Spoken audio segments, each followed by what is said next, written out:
Okay then. Alright, so we have a new special heroes reaction here. Fire Emblem Heroes, and it's another young heroes banner. Another child banner. This one is Tellius. This is, many people call this already. We had a silhouettes the other day, and it was pretty obvious that there was Soren and Mia there. And the preview was Ike and Miss. I'm pretty sure that's an Ike and Miss duo, which was pretty obvious. I mean, that was an easy guess. Miss is already a lot younger than Ike as is. She's already kind of too young to be a fighter at the start of the game anyway, at start of Path of Radiance. So she kind of grows into the role to actually start being on an active mutant in the field. But that's something she has to learn how to get into at the start of the game. She wasn't like that even before then. So going back years and years, she probably would have been in fighting condition even back then. So it makes sense that she'd be behind Ike, and I kind of figured because of that it would have to be Ike and Miss as a duel, and that appears to be the case. And you also got Soren and Mia. Mia's an out and out because she joins the mercenaries, but she had no connection to them in the past. And on top of that, she's not that important of a character. She's kind of more of like she's just a popularity option here.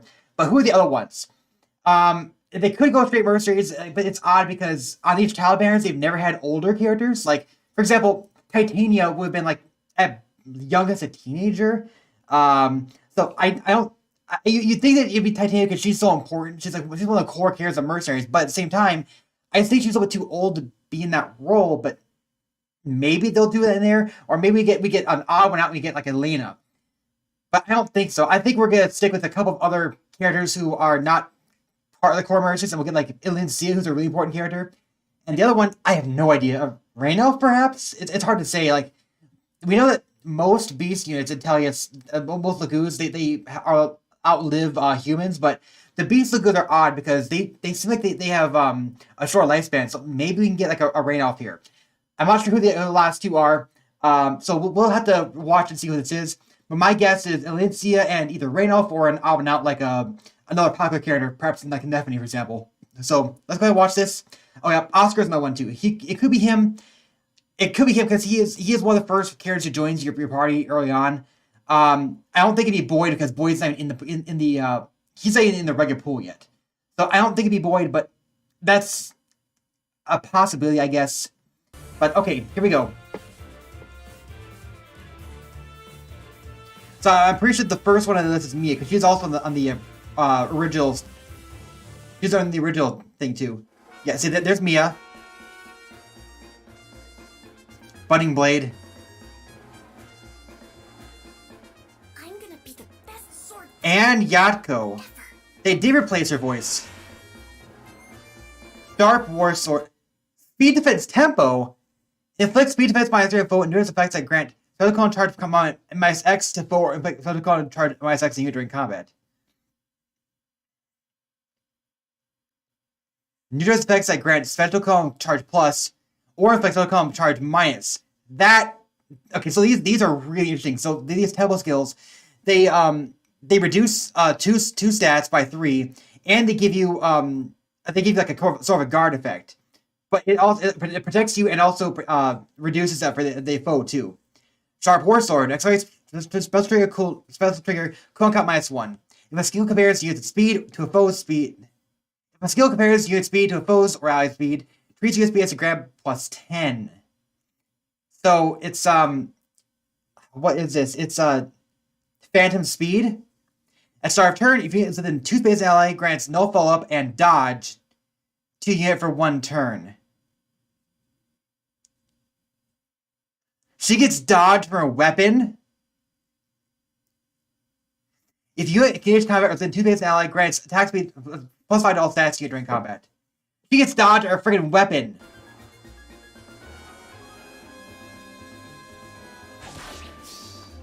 Bring it on. Soren.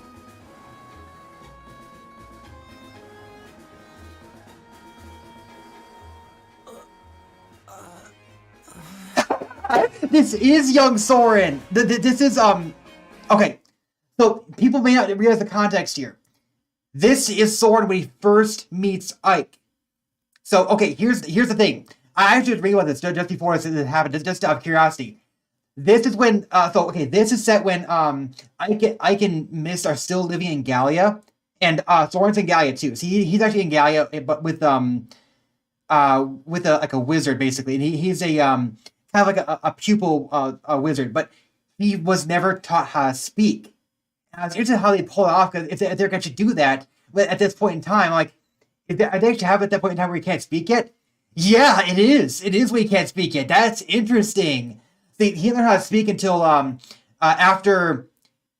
Okay, so what happens is, of course, Grail goes crazy for the medallion and accidentally basically wipes out the village and also kills Elena.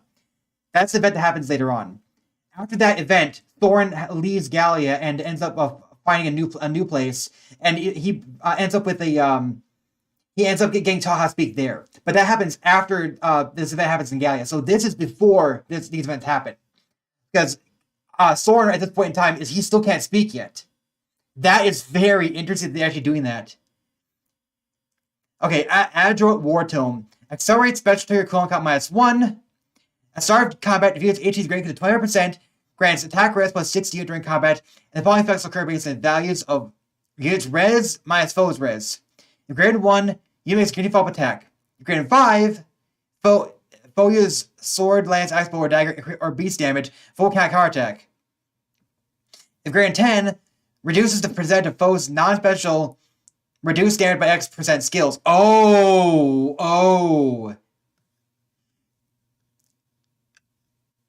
Oh no. Oh, so it actually it doesn't eliminate it. It reduces it by 50%. This is okay, that's based on how much higher his res is over the foes.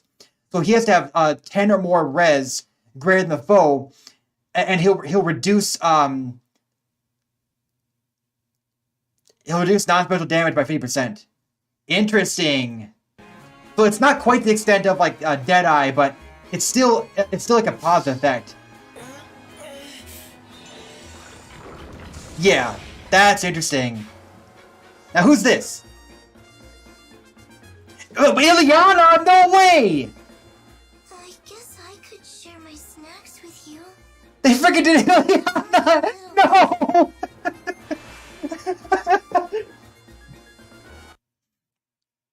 Windy War Tome. Why did they do Ileana? Grand Threat plus 3. If foes get issues combat or foes hit greater than 25% at start of combat, it puts attack res by 6 during combat, and also if units res greater than foes res, reduce damage for attacks during combat and for air effect specials by a percentage equals 13 stats times 4.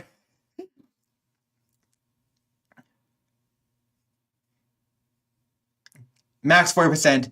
Also, use res greater than foes res plus 5. Full can make a follow-up attack. She's also got a damage reduction effect too.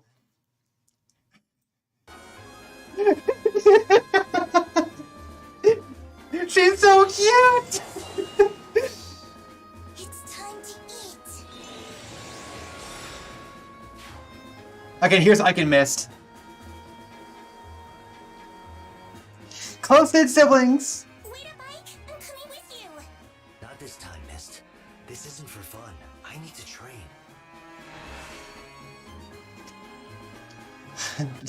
A new one. Distant Dart. Sturdy War Sword. And he got Rain Aether again, but that makes sense. During combat, treats foes' defense res reduced by 50%. Restores 80% damage dealt. Rain Aether is basically just Aether with one less. Sturdy War Sword. Grants attack plus 3. At start of combat, if unit's AP is greater than equal to 25%, grants plus 5 to all stats during combat. And if unit's attack trigger is special, the following effects will occur based on the number of allies in the 4th phase of the unit. If greater equals 1, before you use first attack, grants special count minus X. If greater equals 2, reduce damage from foes' first attack by X%. If greater equals 3, notice effects that grant foes' follow-up attacks, and effects that prevent units' follow-up attacks. So, weary fighter, etc. Based on number of allies in 4 space of unit. Okay, so number of allies within a close unit is kind of annoying, but within 4 spaces is a lot. That's a lot of leverage there. New thing, you can this card attack regardless of foe's range. If opponent's combat, grants speed plus 5. Okay, so that's what Dart means. It's basically it's distant counter but with additional speed. Nullity disrupt. So is the free it could be a Lincia? That'd be interesting if it's a Lincia. No, I just don't feel like they'd be making a Lincia like a flying tome. That's Brow Grail, so it's not like. Yeah, okay. It's time. What's this effect? It's time. Hey. Inflicts attack and speed by 7 and guard on foes on 5 rows of 5 columns during next actions. And effects column count +2 on those foes. Okay. That actually makes sense. So his is all about reducing their specials. It makes sense too because he's doing the same thing. He's got his own special effects too.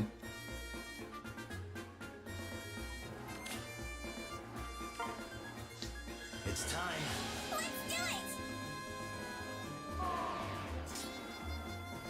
We're off! Go get him, Ike! Here I go. Me too! She's so cute too. Soren, Ileana. We're here to show our true strength. Oh, it's Boyd! Huh. They actually are doing Boyd. Wow. Well, there's our first appearance of Boyd then. That's interesting. So, okay. I mean, it's not Grail Mercenaries per se. Oh, it is mostly them because it's mostly Grail Mercenaries plus Boyd. But at this point in time, Mia has no connection to them at all either. She hasn't enjoyed the Grail Mercenaries. Ileana is like she's part of a merchant caravan, so she has no connection to these guys either. But Ileana and Mia are kind of ones out, although Mia technically is part of the mercenaries. But like they kind of like got two random ones. We got Boyd. Boyd's actually because he's like, you know, he's the first first boss of Path of Radiance technically because he's a training suit with Ike. He's technically the first boss of Path of Radiance, and he joins the first chapter. So he's like one of the earliest characters, and it's surprising we never got him before. So Boyd isn't too surprising. I kind of thought they'd do Oscar instead. I'm legit surprised we got Boyd. I'm more surprised we got freaking Ileana. And she's so adorable, too. Now I'm mad, because I actually want to pull on this. I have no orbs. I must scream. Okay, that is it for this reaction. I guess the next one is Jamin signing out. I'm so mad they threw Ileana on this. No, why